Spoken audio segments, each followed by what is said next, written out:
प्यारे बच्चों, आज हम आपको हमारा जो लॉजिकल जो कनेक्टिव्स जो चैप्टर चल रहा है, 3 कनेक्टिव्स हम कर चुके हैं इसमें, और तीनों जो है सिंबल बड़े ही काम के हैं कि लॉजिक की जो भाषा है उसके अंदर इन कनेक्टिव्स का बड़ा महत्व है। आज हम हमारे चौथे कनेक्टिव की बात करेंगे। तो हमारा चौथा जो कनेक्टिव है वो है इक्विवेलेंस।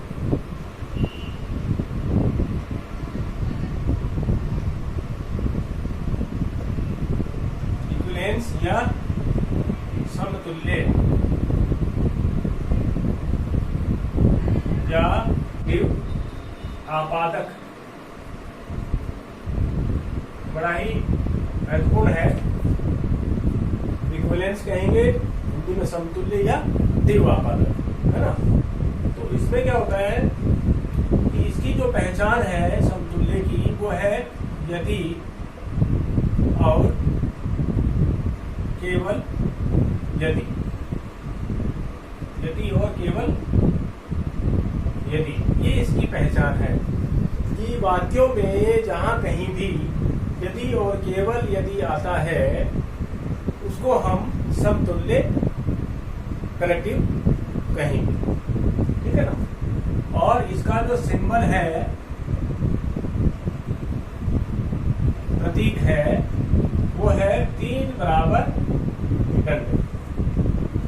ये भी होता है और ये भी होता है, ठीक है। दोनों इसके प्रतीक है, लेकिन हमारे सेकेंड ईयर जो है हमारा ये उसमें ये ज्यादा काम आता है। इक्विवेलेंस वाला जो है ये सिंबल यदि और केवल यदि से जुड़े जो भी वाक्य हैं वहां पर हम इस सिंबल का प्रयोग करेंगे, इस कनेक्टिव का प्रयोग करेंगे, और इसको कहते हैं इक्विवेलेंस या समतुल्य।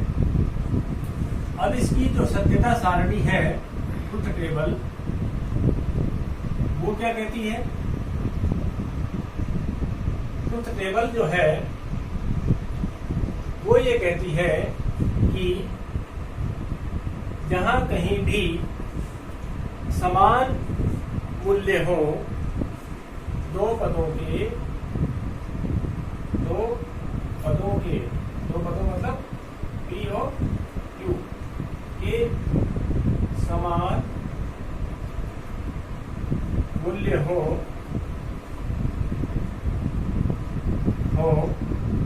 वहां सत्यता मूल्य T आएगा।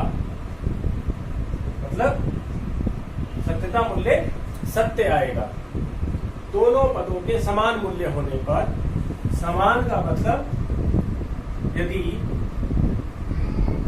P T है और जो है Q भी T है, बराबर P equivalence Q P T आएगा। ऐसे ही यदि P F है, Q भी F है, बराबर सत्यता मूल्य सत्य आएगा। इस प्रकार से इसको आपको ध्यान में रखना है कि इक्विवेलेंस में दोनों पद यदि समान मूल्य है, सत्यता मूल्य समान है, तो इक्विवेलेंस में सत्य आएगा। इसी प्रकार यहाँ पर भी दोनों समान है, FF है, लेकिन दोनों समान होने के कारण इसका P इक्विवेलेंस Q सत्यता मूल्य सत्य आएगा, ठीक है ना। इसी के अब हम टेबल बनाएंगे। अब इसकी हम सत्यता सारणी बनाएंगे, इसकी ट्रुथ टेबल बनाएंगे P इक्विवेलेंस Q की। इसमें कैसे करेंगे कि चूंकि दो ही पद हैं, एक हम पहले P लिखेंगे, फिर Q लिखेंगे, देन P इक्विवेलेंस Q लिखेंगे, और ये हमको निकालना है ना। तो यहाँ पर भी आप देखेंगे कि दो ही पद हैं, दो पद में कितनी टेबल बनेगी? 2 गुणा 2, तो 4 स्टेप्स बनेगी। और स्टेप्स में पहले वाले की P की 2 सत्य बनेगी, 2 असत्य बनेगी। दूसरी Q में 1 सत्य बनेगी और 1 असत्य बनेगी, 1 सत्य और 1 असत्य बनेगी। मैंने जैसा कि पूर्व में बताया, जब कभी भी दो पदों की बात आएगी P और Q की, ये दोनों स्थितियां सेम रहती है, अंतर केवल इस वाली स्थिति में आता है। अब निकालेंगे P इक्विवेलेंस Q। देखिए मैंने इक्विवेलेंस में आपको बताया था इसी सत्यता मूल्य में कि दोनों पदों के समान होने पर सत्यता मूल्य सत्य आता है। दोनों पदों के P के और Q के दोनों पद में समान, ये भी T है और ये भी T है, तो बराबर P इक्विवेलेंस टू T आएगा। ये T है, ये F है, तो अलग हो गया, दोनों समान नहीं है, तो ये F आ गया। ये भी एक F है, एक T है, दोनों पद का सत्यता मूल्य अलग अलग है, तो ये भी F आ गया। यहाँ पर देखिए ये भी F है, ये भी F है ना, P भी F है और Q भी F है। जब दोनों पद समान हो तो P इक्विवेलेंस टू सत्यता मूल्य हमेशा सत्य आता है। तो यहाँ पर दो स्थितियां हैं, एक पहली और एक चौथी स्थिति। इन दोनों में P इक्विवेलेंस टू स्थापित होता है कि दोनों पदों के समान होने पर T बराबर T, F बराबर T, दोनों पदों के समान होने पर ही P इक्विवेलेंस टू का सत्यता मूल्य सत्य आता है। बाकी स्थितियों में जो दो भिन्न भिन्न है उनमें सत्यता मूल्य असत्य आता है। ठीक है ना, ये हमारा इस चौथा जो हमारा कनेक्टिव है समतुल्य। इसके बाद हम हमारा जो है पांचवा जो कनेक्टिव है लास्ट, उसको हम करेंगे। पांचवा जो कनेक्टिव है हमारा वो है निषेधक या नेगेशन।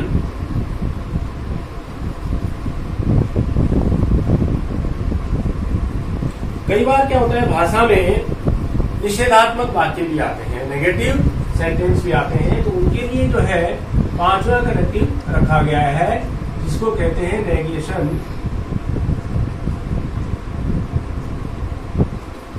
अर्थात निषेध, किसी चीज का निषेध करना, नेगेशन।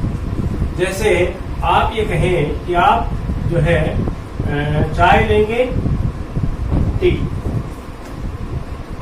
आप कहें कि मैं चाय नहीं लूंगा, तो नॉट टी। इस निषेध का जो सिंबल है वो है नॉट सिंबल। क्या है? ये सिंबल है इसका, ठीक है ना।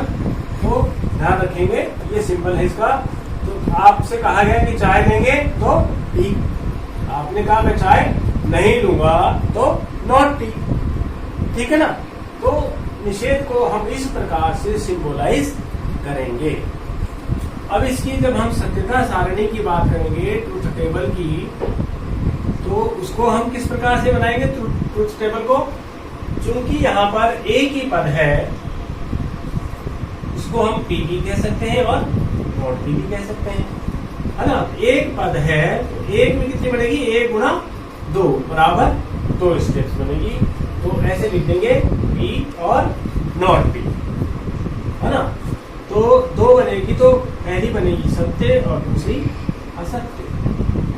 नॉट पी में क्या होगा कि जो पहले पी की जो वैल्यूज हैं उनका बिल्कुल अपोजिट उल्टा नॉट पी में रख देंगे। चूंकि इस पी की पहली वैल्यू है टी, तो ये टी हो जाएगा एफ, और इस पी की दूसरी वैल्यू है एफ, तो ये नॉट पी में हो जाएगा टी।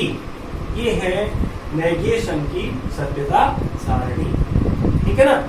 पी नॉट पी, ठीक है, जो पी है उसका उल्टा नॉट पी हो जाता है। क्यू नॉट क्यू, क्यू में जो कुछ लिखा हुआ है उसका अपोजिट नॉट क्यू में आ जाएगा। तो बच्चों ये जो आपका जो लॉजिकल जो कनेक्टिव्स है हमारा तार्किक संयोजक, तार्किक संबंधक या तार्किक संयोजक 5 प्रकार के हैं, जिनमें हमने संयोजन को पढ़ा, वियोजक को पढ़ा, है ना, आपादक को पढ़ा, फिर समतुल्य को पढ़ा, और ये 5वां हमारा निषेध या नेगेशन। बड़ा क्वेश्चन बनता है इसमें 20 नंबर का कि लॉजिकल कनेक्टिव्स को उदाहरणों के साथ में सत्यता सारणी बनाते हुए समझाइए, तार्किक संबंधक संयोजकों को उदाहरण सहित समझाइए। तो आपको इन 5 कनेक्टिव्स के बारे में बताना होगा, तभी आपका ये 20 नंबर का क्वेश्चन तैयार होगा।